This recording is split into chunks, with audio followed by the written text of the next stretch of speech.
welcome to our third prayer devotion. Before we go any further into the year, let's talk about some practical helps to get your prayer life going this year.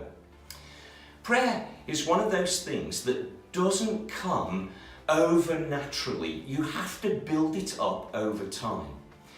I don't think any of us would say we're zero in prayer, but you don't go from a sense of zero to hero overnight. It's something that you build up bit by bit, and it becomes stronger as you give yourself to it consistently. So let me just share 5 practical helps to focus your prayer life for this year. Number 1. Choose a time when you're at your best to pray, read and worship and to hear from God.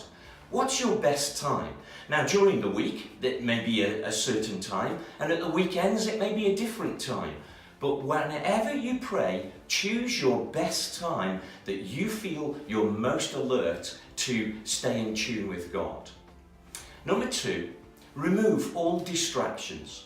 Matthew chapter 6. Verse 6, Jesus says on the Sermon on the Mount, "But when you pray, go into your room or your closet, shut the door, pray to your Father in secret, and when He sees what you do in secret, He will reward you openly." This is about developing our personal relationship with God, but that little phrase, shut the door, means you're shutting out all distractions so that there's no competition about your praying. Number 3, build up your prayer life over time. It's a little bit like in athletics. You can do what's called interval training. You run a bit and then you walk a bit, you run a bit and walk a bit. Well, the same with your prayer life. Why don't you decide to pray for 5 minutes? And when you've done that consistently, then build up to praying for 7 minutes and then 10 minutes and then as much as your schedule allows. But don't try and pray a long time straight away. Build it up over time. So perhaps this week, let's all pray for 5 minutes without stopping. And then next week, we could perhaps build it up. Number 4, if you want to have a good prayer life, don't compare with anyone else. When you hear testimonies about answered prayer or people who pray a lot, use those testimonies for encouragement and inspiration, not for pressure and condemnation.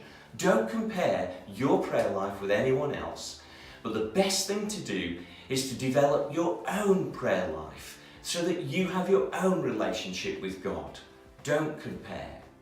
And lastly, make sure that you leave time to listen and to act on what you might feel God is saying. If you read something in the Bible and then you pray about it and it really speaks to you, act on it that day. Because prayer isn't just a conversation with God, it's a walk with God. So let's be practical about developing our prayer life, and let's continue to deepen in these first 40 days.